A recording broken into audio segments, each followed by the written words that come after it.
আজ আমি বানাচ্ছি আলু দিয়ে কাতলা মাছের একটা ঝোল। এটা একটা অতি সুস্বাদু একটা রেসিপি। এই রেসিপিটা আপনারা বাড়িতে অবশ্যই ট্রাই করবেন এবং দেখবেন এটি অতি সুস্বাদু হয় খেতে।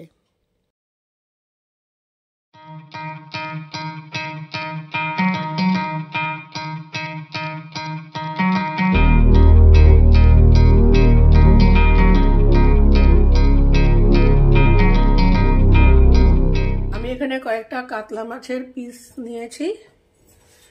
এবার দিয়ে দেব অল্প একটু লবণ, একটু হলুদ,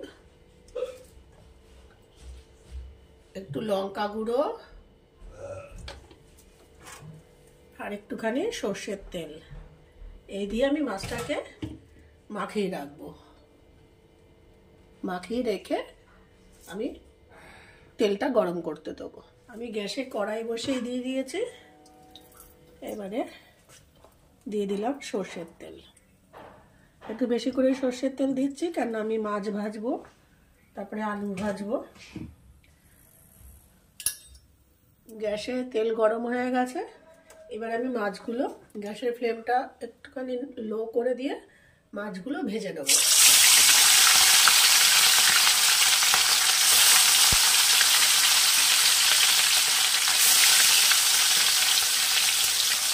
মাছগুলো দু পিস ভালো করে লাল করে ভেজে নেব, ভেজে তুলে রাখবো। মাছগুলো আমার লাল করে ভাজা হয়ে গেছে, এগুলো আমি এবার তুলে রাখবো। আমার মাছ ভেজে তুলে রাখা হয়ে গেছে। এবারে আমি দিয়ে দেব কেটে রাখা আলুগুলো। আলুগুলো আমি একটু লাল করে ভেজে তুলে নেব।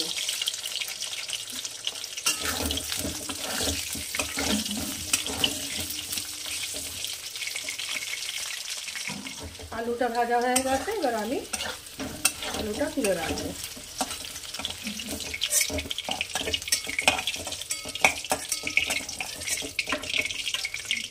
এবার ওই তেলেই ফোড়ন দিয়ে দেব দুটো ছোট এলাচ, দারচিনি, লবঙ্গ, একটা শুকনো লঙ্কা, একটা বড় এলাচ।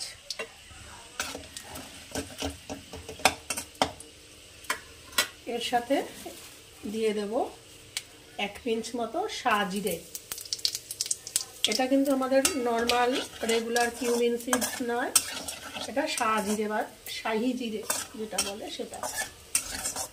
এটাতে একটু ফ্লেভারটা একটু অন্যরকম আসে। এবারে দিয়ে দেব দুটো ছোট সাইজের পেঁয়াজ বাটা।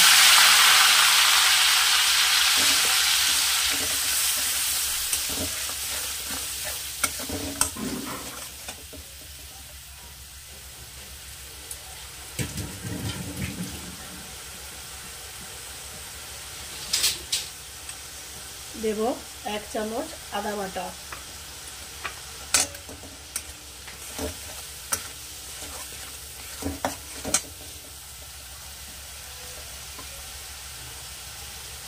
আচ্ছা, এই রান্নাটাতে রসুন বাটা না দিলেও হয়, আমি তাও দিয়ে দিচ্ছি 1/4 টিস্পুন একটু রসুন বাটা। আপনারা রসুন বাটাকে স্কিপ করলেও করতে পারেন।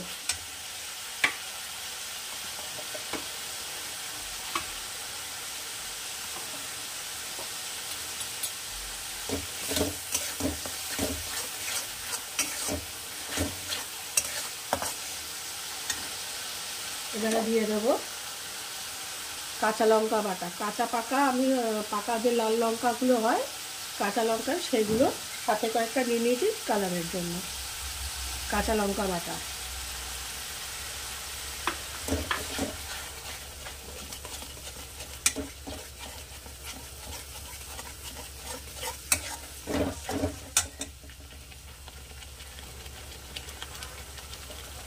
এবারে দিয়ে দেবো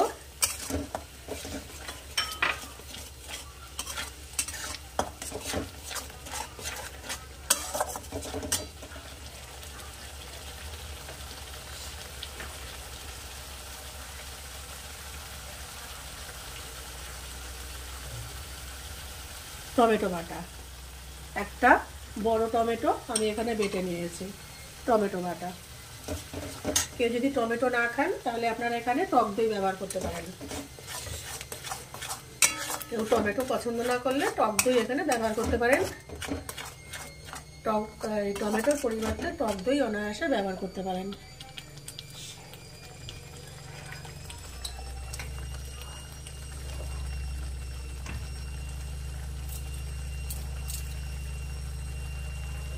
এবারে এখানে দিয়ে দেব 1 চামচ, 1.5 চামচ, 1.5 চামচ মতন ধনে গুঁড়ো।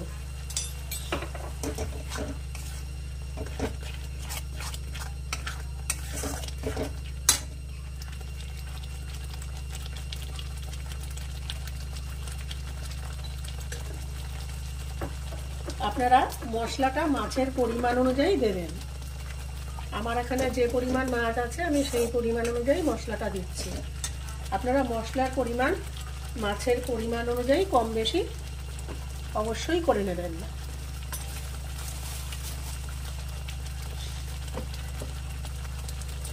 এবারে দিয়ে দেব লবণ, 1/2 চামচ লবণ, 1/4 টিস্পুন হলুদ গুঁড়ো,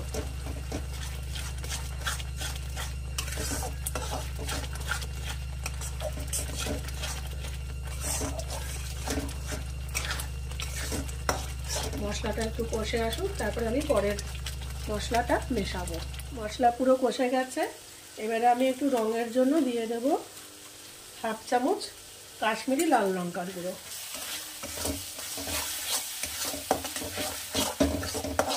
এবার এর মধ্যে আমি দিয়ে দেব আলুগুলো, ভেজে রাখা আলুগুলো।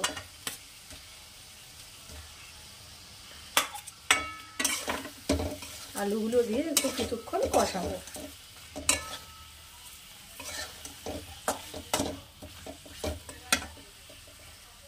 মশলাটা খুবই ভালো করে কষানো হয়ে গেছে। এবারে আমি এখানে দিয়ে দেবো পরিমাণ মতন জল। ব্যাস, এটা একটু ঘন ঘন ঝোলই হয়, এটা বেশি ঝোল পাতলা ঝোল হয় না। এবার এটা ঝোলটা ফুটে উঠবে। ঝোল ফুটে উঠেছে। এইবারে এই যে ঝোলের এই যে বড় এলাচ, এটা আমি ফেলে দেব। এই যে লবঙ্গ, আস্ত মশলাগুলো আমি দিয়েছিলাম, এই যে দারচিনি, এগুলো সব আমি ফেলে দেবো। এই যে ছোট এলাচ,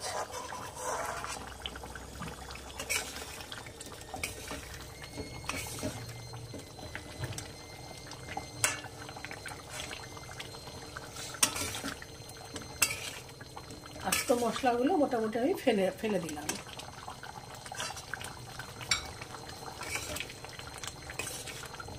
এবারে দিয়ে দেব 1/4 টিস্পুন চিনি।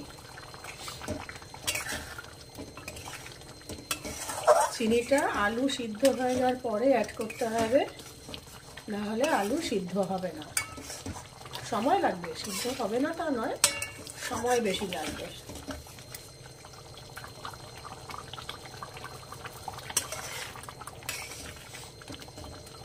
এখানে আপনারা লবণ ঝালটা আবার একটু টেস্ট করে নেবেন, নিয়ে দিয়ে দেবেন। লবণ ঝালটা পরিমাণ মতন দিয়ে দেবেন। এখানে আমার ঝালটা আজকে খুব বেশি হয়ে গেছে, কাঁচা লঙ্কাটাতে এত ঝাল বুঝতে পারিনি, ঝালটা বেশি হয়ে গেছে। আচ্ছা, এবার আমি এখানে ভেজে রাখা মাছগুলো অ্যাড করে দেবো।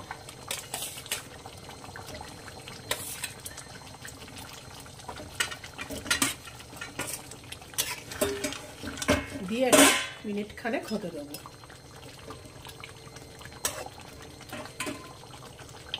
মিনিট খানেক রান্নার পর আমি দিয়ে দিলাম একটু কুচনো ধনেপাতা। আপনারা যদি ধনেপাতা পছন্দ না করেন, দেবেন ঘি গরম মশলা। এখন যেহেতু একটু ধনেপাতাটা ভালো লাগে, আর শীতকালে ধনেপাতার ফ্লেভারটা যেন আরও বেশি ভালো লাগে, সেই জন্য আমি দিয়ে দিলাম ধনেপাতা। অন্য সময় রান্না করলে আপনারা ধনেপাতার বদলে এখানে দিয়ে দেবেন ঘি গরম মশলা। আর ধনে পাতা দিলে আমি ঘি গরম মশলা দিই না, তাহলে ধনে পাতার ফ্লেভারটা পাওয়া যায় না। আমার তৈরি হয়ে গেছে আলু দিয়ে কাতলা মাছের ঝোল। আমি এবার প্লেটিং করে নিয়ে আসছি আপনাদের সামনে। এটা কিন্তু পাতলা ঝোল হয় না, এটা একটু এরকম ঘন ঝোলই হয়। বিয়ে বাড়ি যেরকম ঘন ঝোল দেয় সেরকম একটু ঘন ঝোলই হয়।